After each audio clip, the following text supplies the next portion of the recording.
আসসালামু আলাইকুম, আশা করি আমার প্রিয় শিক্ষার্থীরা সকলে ভালো আছো। আজকে উচ্চতর গণিতের আমরা চ্যাপ্টার 1 করব, ঠিক আছে। চ্যাপ্টার 1 সেট অফ ফাংশনের বেসিক আলোচনা করার চেষ্টা করব। সেই সাথে সাথে তোমরা কমেন্ট করে ফেলো তোমরা কেমন আছো এবং তোমাদের পড়াশোনাটা কেমন হচ্ছে।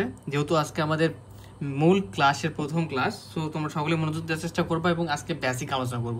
তবে একটা কথা বলি, উচ্চতর গণিতে ভালো করতে গেলে তোমার যে সাধারণ গণিত রয়েছে এই সাধারণ গণিত সম্পর্কে কিন্তু একটা ভালো ধারণা থাকতে হবে, ঠিক আছে। সাধারণ গণিত সম্পর্কে কি একটা ভালো ধারণা থাকতে হবে। যদি তোমাদের সাধারণ গণিতের কোর্স করতে হয় সেক্ষেত্রে তুমি আমার কাছে করতে পারবা। তবে যারা উচ্চতর গণিতের ক্লাস করতে চাও তারা 0170173351308 এই নাম্বারে হোয়াটসঅ্যাপে নক দিলে অথবা কল দিলে তুমি এই সাবজেক্টের কোর্সটি করতে পারবা। তো উচ্চতর গণিতের আজকে আমাদের প্রথম যে চ্যাপ্টারটা পড়বো সেটা হচ্ছে সেট ও ফাংশন। এখানে সেট এবং ফাংশন আলাদা দুইটা জিনিস, এবং দুইটা আলাদা জিনিস আমরা আলোচনা করব অবশ্যই। তার আগে আজকে আমরা সেট নিয়ে আলোচনা করব এবং সেট নিয়ে আলোচনা করার পরে এই সেটের যে সংজ্ঞা টুঙ্গা সেটের যে বেসিক আলোচনা আছে এগুলো আজকে করার চেষ্টা করবো ইনশাল্লাহ। আচ্ছা, তো সেট কি?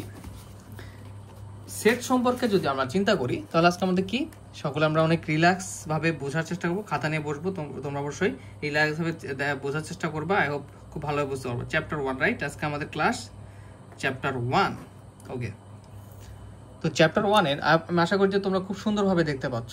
চ্যাপ্টার 1 এর আজকের ক্লাসে আমরা কি নিয়ে আলোচনা করব? Set and function. তোমাদের যাদের বই আছে বই নিয়ে বসবা এবং আমি বই থেকে এবং খাতায় দুই জায়গায় বুঝাই দিব। তো আজকে সেট ও ফাংশনের মধ্যে আমাদের যে অংশটাতে সেট নিয়ে আলোচনা করা হয়েছে সেটা নিয়ে আলোচনা করব আমরা। তো দেখো, সেট মূলত কি কাকে বলছে? সেট হচ্ছে বাস্তব বা চিন্তা জগতের, বই থেকে যদি দেখানোর ট্রাই করি যে বাস্তব বা চিন্তা জগতের বস্তুর যে কোনো সুনির্ধারিত সংগ্রহকে কি বলে? সেট বলা হয়। বাস্তব বা চিন্তা জগৎ বলতে কি বলছে? বাস্তব বলতে তুমি তোমার চোখের সামনে যেগুলো দেখতে পাচ্ছ, বই, খাতা, কলম, গরু, বাছুর, এভরিথিং।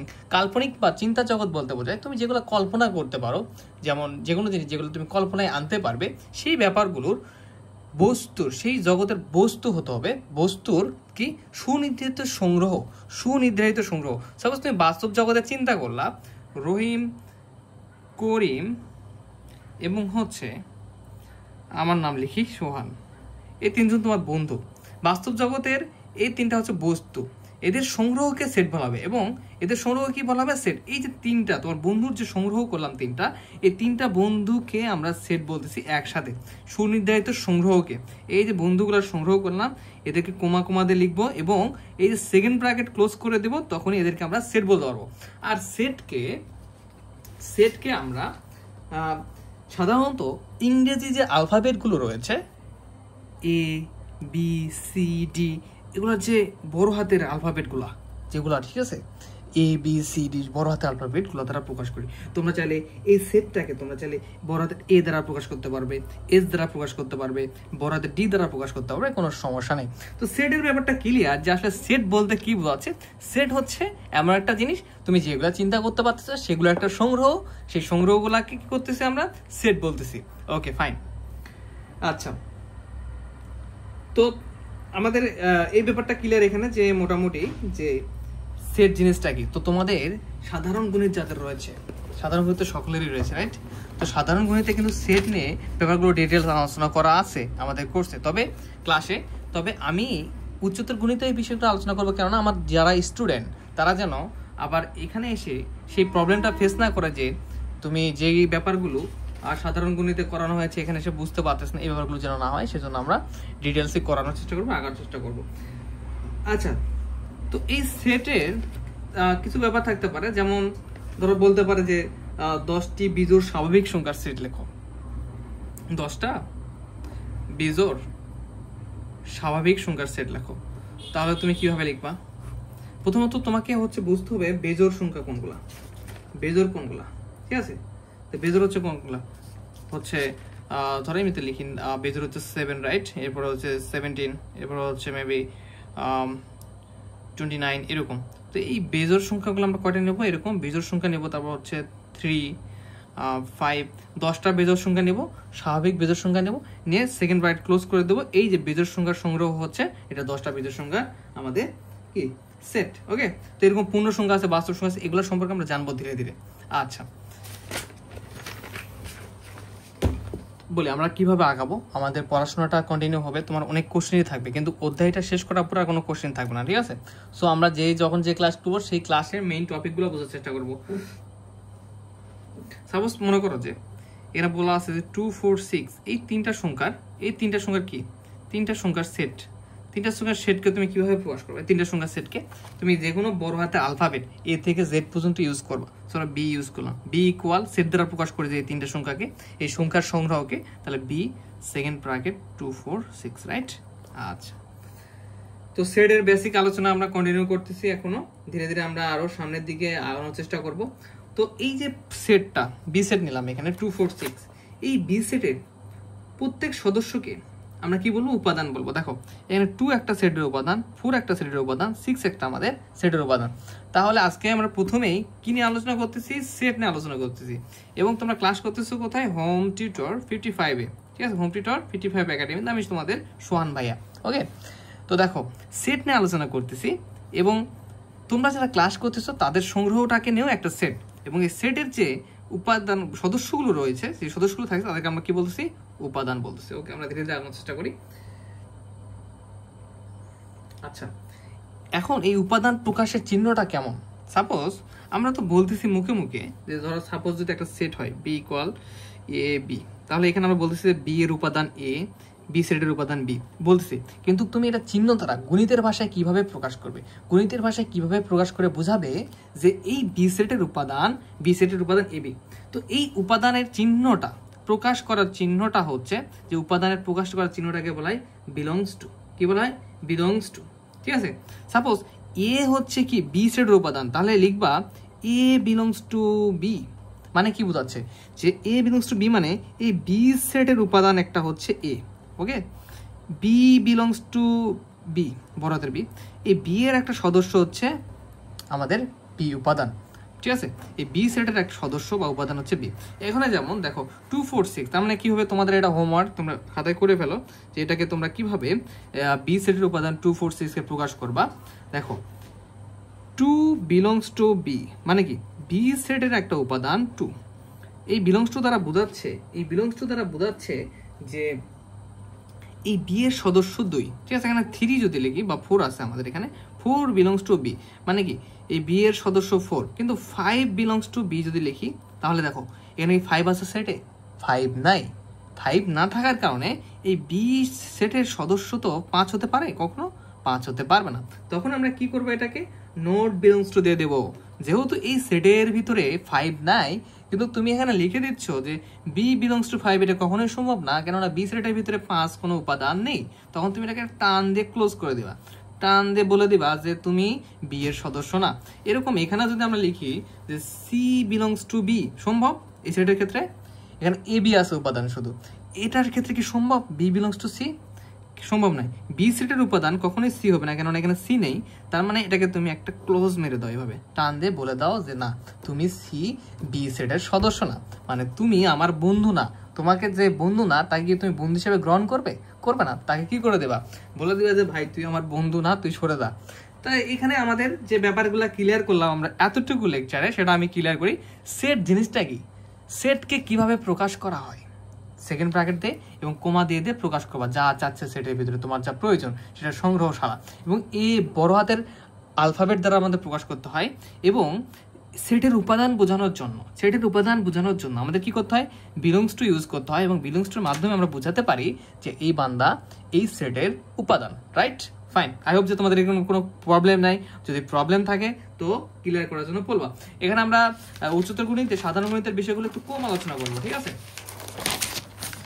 আচ্ছা, এখন আসি আমরা আমাদের উচ্চতর গণিত আমরা বই থেকে ফলো করার ট্রাই করি ধীরে ধীরে। আগে সেট প্রকাশের পদ্ধতি কয়টা আছে? তোমরা যারা সাধারণ গণিতে ক্লাস করেছো তারা জানো যে তালিকা পদ্ধতি আছে, সেট প্রকাশের পদ্ধতি, তালিকা পদ্ধতি, এবং আরেকটা হচ্ছে আমাদের সেট গঠন পদ্ধতি। একদম সহজ ভাষায় যদি বলি, এই তালিকা পদ্ধতিটা কি? একদমই সহজ ভাষায় যদি বলতে হয়, তালিকা পদ্ধতিটা হচ্ছে তোমার যে উপাদানগুলো আছে সেগুলাকে সুনির্দিষ্ট করে উল্লেখ করা, কোনো শর্ত টর্ত দিয়ে, কোনো কিছুর মাধ্যমে, কোনো প্রশ্নের মাধ্যমে বা কোনো কিছু প্রকাশের মাধ্যমে বোঝানো, ঠিক আছে? কোনো ধর্ম উল্লেখ করে বোঝানো না, যেমন এখানে আমরা ডিরেক্ট লিখলাম, ধরো যে এ সেট ইকুয়াল 2468, ঠিক আছে। তুমি এখানে সাধারণভাবে দেখতে পাচ্ছ বড় হাতে আলফাবেট দেওয়া আছে, সেকেন্ড ব্র্যাকেট ক্লোজ আছে, কিছু উপাদান আছে, ঠিক আছে। এটা মিস্টার এ হচ্ছে সেট, কিন্তু কেমন সেট? 2 দেখতেছো জোড় সংখ্যা, 4 দেখতেছো জোড় সংখ্যা, 6 দেখতেছো জোড় সংখ্যা, 8 দেখতেছো জোড় সংখ্যা। কেমন সেট? জোড় সংখ্যার সেট, জোড় সংখ্যার সেট, রাইট? কতদূর পর্যন্ত? 8 পর্যন্ত। তো এই ব্যাপারটাকে যখন তুমি কথায় উল্লেখ করবা, নিজের ভাষা দিয়ে, কোনো একটা ধর্ম দিয়ে, যে এখানে যদি লেখো যখন তুমি যে জোড় সংখ্যার সেট বা জোড় সংখ্যার সেটগুলো এখানে আলোচনা করা হচ্ছে, তখন সেটা সেট গঠন পদ্ধতি। আমি সহজ ভাষায় বোঝাচ্ছি, পরবর্তীতে আমরা যে শর্ত বা যে সূত্রগুলো রয়েছে এগুলো অ্যাপ্লাই করে দেখানোর চেষ্টা করবো। তাহলে তালিকা পদ্ধতিতে কি লাগতে না? তালিকা পদ্ধতি ধরো যে এই যে আমরা আরো যে ব্যাপারগুলো করলাম, যেমন ধরো বি সেট ইকুয়াল হচ্ছে এ বি সি, এটা হচ্ছে আমাদের তালিকা, মানে ডাইরেক্ট উপাদানগুলোকে লিখে ফেলা, একদম সেট মানে মূল সেটটাকে ডাইরেক্ট প্রকাশ করাটা হচ্ছে কি আমাদের তালিকা পদ্ধতি, রাইট? এখন আমরা সেট গঠন পদ্ধতিতে আসার চেষ্টা করি।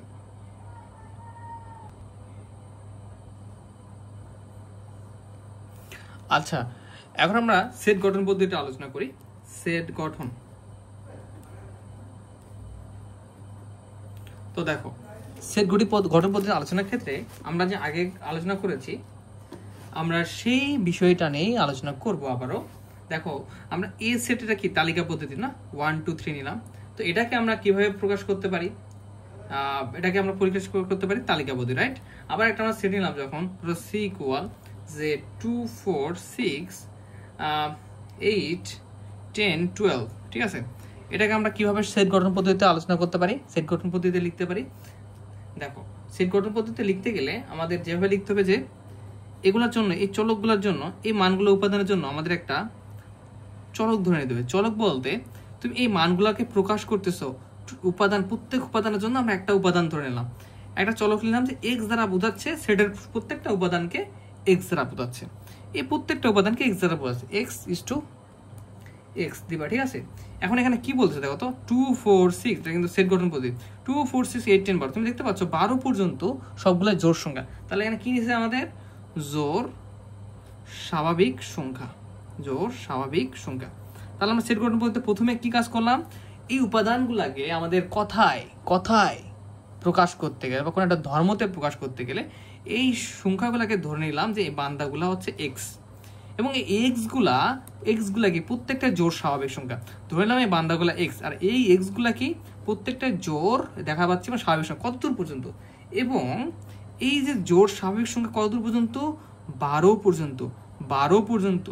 তাহলে আমরা কি লিখবো? এই যে এক্স জোড় স্বাভাবিক সংখ্যা প্রত্যেকটা উপাদান কতদূর পর্যন্ত? লেস দ্যান ইকুয়াল 12, 12 পর্যন্ত। তো তোমরা এই লেস দ্যান ইকুয়াল বা গ্রেটার দ্যান ইকুয়াল এগুলোর সম্পর্কে যদি এখনো ধারণা না থাকে, তোমরা কিন্তু আগের ক্লাস কিন্তু করেছো, কমেন্ট করো ভাইয়া যে less than equal greater than equal বুঝি না, এই ব্যাপারে আলোচনা করবেন। আমি হালকা আলোচনা করি। এক্স লেস দ্যান 1 মানে বোঝাচ্ছে এই দিকতে থাকা, এই চিকন জিনিসটা এইদিকে থাকা, মানে ওই যেদিকে হাটা বেশি থাকে সেটা বড় হয়। এই 1 থেকে এক্স এর যত মানই নাও, এক্স এর মান -1 -2 মানে কি 1 থেকে ছোট হবে। আর এক্স গ্রেটার দ্যান ইকুয়াল 1, এটা লেস দ্যান লিখে রাখবা, লেস দ্যান। এবার এক্স গ্রেটার দ্যান ইকুয়াল 1, যেদিকে হা বড় থাকবে তার মানটা বড়। তার মানে এখানে বুঝাবে এক্স এর মান কি আমরা জানি না, কিন্তু 1 থেকে বড় হবে, 1 থেকে অবশ্যই বড় হবে। এক্স এর মান জানি না, কিন্তু 1 থেকে বড়, মানে 2 3 4 5 এইভাবে। এক্স লেস দ্যান ইকুয়াল 1 মানে বোঝাচ্ছে এই ইকুয়াল থাকা মানে, একটু আগে বুঝলাম যে 1 থেকে ছোট শুধু এক্স এর মান, লেস দ্যান থাকা মানে। আর লেস দ্যান ইকুয়াল থাকা মানে তখন এই 1 সহকারে ছোট মান, এক্স এর 1টাকে নিব এবং এই 1 সহকারে ছোট মান, ঠিক আছে। তখন তাহলে এক্স গ্রেটার দ্যান ইকুয়াল 1 মানে কি?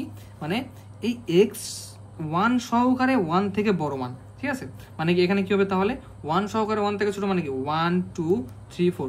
একটু আগে 1 থেকে শুরু ছিল, তার মানে 1 বাদে যত ছোট মান 0 -1 সব নিতে পারবো, -2। বাট এখানে যেহেতু ইকুয়াল যাচ্ছে 1 সহ ছোট মান 1 সহ ছোট মান মানে হচ্ছে 1 0 -1 -2 এইভাবে, ঠিক আছে। তো এগুলা যদি অসমতা, এগুলা খুব সুন্দরভাবে বোঝানো যাবে, সমস্যা নেই। যদি কারো প্রবলেম থাকে সেক্ষেত্রে বোঝানো যাবে, কারণ তাছাড়া প্রত্যেকটা টপিক যদি একদমই বেশি ডিটেলস বোঝাতে হয় তাহলে অনেক সময়ের প্রয়োজন। আচ্ছা, তো আমরা এটা কি করলাম তাহলে? এক্স নিলাম, এই বা উপাদানগুলোকে সদস্যগুলো এক্স দ্বারা প্রকাশ করলাম, এবং এক্সগুলো কি জোড় স্বাভাবিক সংখ্যা সেটা ঘোষণা করে দিলাম, এবং সাথে সাথে শুধু যে জোড় স্বাভাবিক সংখ্যা কতদূর পর্যন্ত নির্দিষ্ট একটা লিমিটেশন আছে 12 পর্যন্ত। সো আমরা বলে দিলাম যে এই এক্স বান্দা সর্বোচ্চ 12 পর্যন্ত। জোর তো নিবই কত পর্যন্ত নিব, 12 পর্যন্ত নিব, এবং 12 সমান পর্যন্ত। 12 থেকে ছোট এবং দেখো 12 থেকে নিচের গুলো ছোট, 12 থেকে ছোট এবং 12 সমান। ফাইন, ধীরে ধীরে বুঝতে পারবো, সমস্যা নাই। তাহলে আমাদের সেট গঠন পদ্ধতি, এটা ছিল সেট গঠন পদ্ধতি। আরেকটা উদাহরণ দেওয়ার ট্রাই করি আমরা। দেখো সাপোজ মনে করো যে তোমরা মৌলিক সংখ্যা তো বোঝো, রাইট? ধরো ডি নিলাম, ডি ইকুয়াল হচ্ছে মৌলিক সংখ্যা হচ্ছে 3, 5, 7, 11, 13, 17। তো দেখো এখানে আমরা এটাকে সেট গঠন পদ্ধতি কিভাবে প্রকাশ করবো? এই উপাদানগুলোকে তোমরা চাইলে এক্স ওয়াই যা ইচ্ছা তা দ্বারা প্রকাশ করতে পারছো, এক্স ওয়াই, ঠিক আছে? তো দেখো বা জেড, তো তোমরা এটা মনে করো যে এই উপাদানগুলোকে তোমরা ওয়াই দ্বারা প্রকাশ করবে। এই উপাদানগুলোকে আগেরটাতে এক্স দ্বারা করছিলাম, সেকেন্ড ব্র্যাকেট দিবা ওয়াই ইজ টু, এই উপাদানগুলো ওয়াই দ্বারা প্রকাশ করবা। সো ওয়াই দিয়ে নিলা। এখন ওয়াই গুলা কি আসলে, এখানে যে ওয়াই গুলা নিয়েছো তুমি, ওয়াইটা চিন্তা করতেছো, ওয়াই গুলা আসলে কি? ওয়াই গুলা হচ্ছে তোমার মৌলিক সংখ্যা। তাহলে দেখো ওয়াই মৌলিক সংখ্যা, এটা হচ্ছে সেট গঠন, এটা তালিকা পদ্ধতি ছিল। এই তালিকার থেকে আমরা সেট গঠন পদ্ধতি আসতেছি, ওয়াই মৌলিক সংখ্যা। ওকে, আচ্ছা। এবং এখানে কি শর্ত আছে? এবং এখানে শর্ত আছে এই ওয়াইয়ের মানগুলা কতদূর পর্যন্ত সর্বোচ্চ, কারণ এখানে তো মৌলিক সংখ্যা বলতে আমরা সব মৌলিক সংখ্যা নেই, একটা নির্দিষ্ট লিমিটেশন আছে। এবং এই ওয়াইয়ের মানগুলা হচ্ছে, ওয়াইয়ের মানগুলো কতদূর পর্যন্ত আসবে? 17, 3 থেকে শুরু হয়ে 17 পর্যন্ত আসবে। তাহলে এবং লেস দেন ইকুয়াল, কেননা 17 পর্যন্ত 17 সহ জন্য ইকুয়াল দিলাম, এবং এদিকে থাকা মানে এটা বড় আর এটার মানটা ছোট হবে। তাহলে 17 থেকে এই যে ওয়াইয়ের যে বাকি মানগুলো আছে সেগুলো ছোট হবে। ওয়াই তো মৌলিক সংখ্যা নিয়েছি, ঠিক আছে, আমরা ওয়াইয়ের মৌলিক সংখ্যা নিয়েছি, কিন্তু সেই মৌলিক সংখ্যাগুলো কত পর্যন্ত? যে 17 থেকে 17 সমান বা 17 থেকে আমাদের কি ছোট, রাইট? ওকে, তবে শুনো আমি একটা কথা বলি, এগুলাকে আরো অনেকভাবে প্রকাশ করা যায় তোমাদের বোঝানোর জন্য। অসমতাগুলো আমরা এখনই শিখতেছি না। যেমন এখানে আমরা চাইলে আরেকটা কাজ করতে পারি, যে এখানে 3-এর সমান বা 3 থেকে বড়, ঠিক আছে? এখানে আরেকটা করতে পারি কি 2-এর সমান এবং হচ্ছে 2 থেকে বড়। তাহলে এখানে আমরা লিখতে পারি 2 লেস দেন ইকুয়াল। ওকে, এটা হচ্ছে একদম রাইট ওয়ে, যে 2-এর সমান 2 থেকে বড় আমাদের এক্স এর মানগুলা, এবং হচ্ছে কি 12 সমান বা 12 থেকে ছোট। এখানে হচ্ছে কি মৌলিক সংখ্যা কোথা থেকে, আর মেইনলি যেহেতু মৌলিক সংখ্যা 3 থেকে সাধারণত শুরু হয়ে থাকে, সো আমরা এখানে কি 3 less than equal Y less than equal 17 দ্বারা প্রকাশ করতে হবে, যে 3-এর সমান 3 থেকে বড় এটা, এবং 17 সমান 17 থেকে ছোট। তো এই অসমতার ব্যাপারগুলো শিখতে হবে। তো এতটুকু গেল আমাদের কি সেট গঠন পদ্ধতি এবং তালিকা পদ্ধতি। আই হোপ যে কারো সমস্যা নেই, সমস্যা থাকলে তোমরা কমেন্ট করবা, কেননা সাধারণ গণিতে এগুলো খুব ভালোভাবে বোঝানো হয়েছে। আচ্ছা, পরবর্তী টপিকে আসি আমরা। ওকে, আচ্ছা, পরবর্তী টপিক তোমাদের উচ্চতর গণিতে যে সার্বিক সেট। তো সার্বিক সেট বোঝার আগে আমাদের আচ্ছা সার্বিক সেট বোঝার ট্রাই করি। দেখো এর পরবর্তী টপিক হচ্ছে সার্বিক সেট। তো সার্বিক সেট বোঝার আগে আমাদের বুঝতে হবে যে এই ইউ উপাদানটা আসলে কি। দেখো ইউ উপাদানটা আসলে কি একটু দেখার চেষ্টা করো, যে সার্বিক সেটটা আমরা খুব সংক্ষেপে বোঝার ট্রাই করি। সার্বিক সেট, তো এগুলোর সংজ্ঞা, এগুলো আমরা সংজ্ঞা থেকে শুরু করে আরো ডিটেলস যতগুলো কাজ আছে সবই করবো ধীরে ধীরে। তবে ধীরে ধীরে আমরা সামনের দিকে আনার চেষ্টা করি। সার্বিক সেট হচ্ছে ধরো এক্স ইকুয়াল উপাদান দেওয়া আছে 1 2, ওয়াই ইকুয়াল দেওয়া আছে 3 5, জেড ইকুয়াল দেওয়া আছে মনে করো 2 6 7 8 9, ঠিক আছে? আরেকটা আমাদের সেট দেওয়া আছে,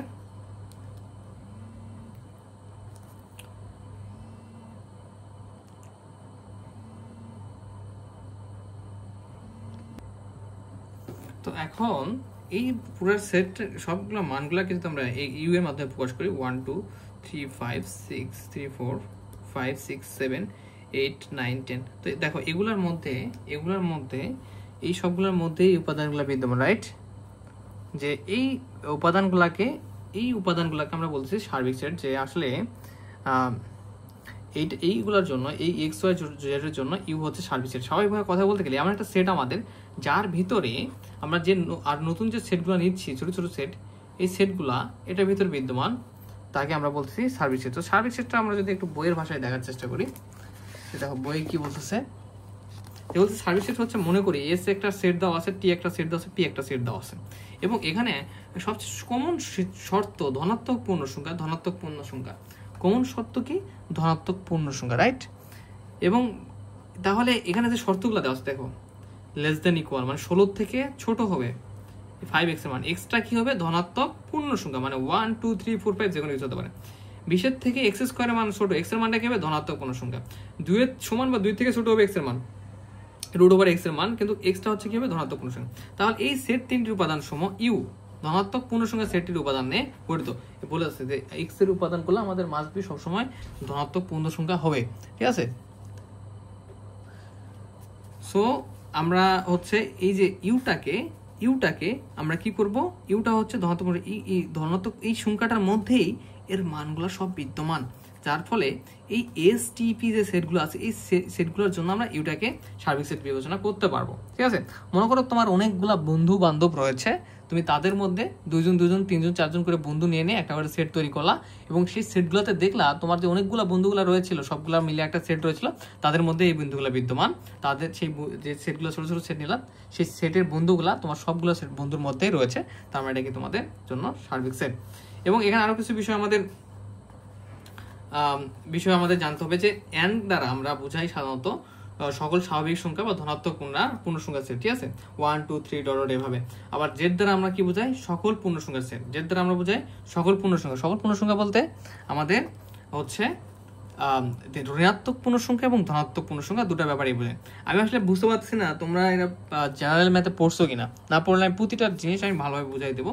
সকল স্বাভাবিক সংখ্যা বা ধনাত্মক পূর্ণ সংখ্যার সেট। স্বাভাবিক সংখ্যা হচ্ছে কি, যে দেখো স্বাভাবিক সংখ্যাটা হচ্ছে যে 1 2 3 4 5 এভাবে কন্টিনিউ হবে কত পর্যন্ত, n সংখ্যক পর্যন্ত, মানে কত রকম যায় না, ধনাত্মক হতে হবে, ঠিক আছে। এটা হচ্ছে স্বাভাবিক পূর্ণ সংখ্যা বা স্বাভাবিক সংখ্যা, সরি। এরপরে কি বলছে, জেড পূর্ণ সংখ্যা বলছে। তো পূর্ণ সংখ্যা দুই ধরনের হয়, একটা হচ্ছে ঋণাত্মক, একটা ধনাত্মক, ঠিক আছে। এই দুটা মিলে হচ্ছে আমাদের কি হয়, পূর্ণ সংখ্যা গঠন হয়। তো আমাদের এটা পজিটিভ মানগুলো মানে 1 2 3 4 5 এরকম পজিটিভ মানগুলো হচ্ছে ধনাত্মক পূর্ণ সংখ্যা, এবং এই যে ঋণাত্মক মানগুলো দেখতে পাচ্ছ নেগেটিভ মান -1 -2 -20 এরকম ঋণাত্মক মানগুলো হচ্ছে আমাদের ঋণাত্মক পূর্ণ সংখ্যা, ঠিক আছে। কেন পূর্ণ সংখ্যা, এগুলো ভগ্নাংশ নয়, ভগ্নাংশ সাধারণত p/q আকারে হয়, যেমন 2/3 5/6 এগুলো হচ্ছে আমাদের ভগ্নাংশ। আচ্ছা দেখো এখানে কিউ দ্বারা কি বোঝায়, কিউ দ্বারা বোঝায় যে এটা হচ্ছে একটা মূলদ সংখ্যা।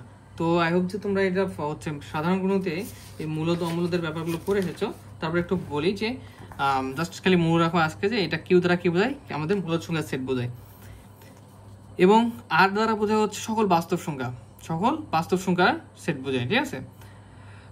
আচ্ছা ঠিক আছে, দেখো তো এখানে এই যে কয়েকটি বিশেষ সংখ্যার সেট বললো, এগুলাকে এই দেখো সেকেন্ড ব্র্যাকেট দ্বারা ক্লোজ করছে, মানে কি এরা হচ্ছে স্বাভাবিক সংখ্যার সেট, এটা হচ্ছে পূর্ণ সংখ্যার সেট, এটা হচ্ছে আমাদের মূলদ সংখ্যার সেট, এটা হচ্ছে বাস্তব সংখ্যার সেট।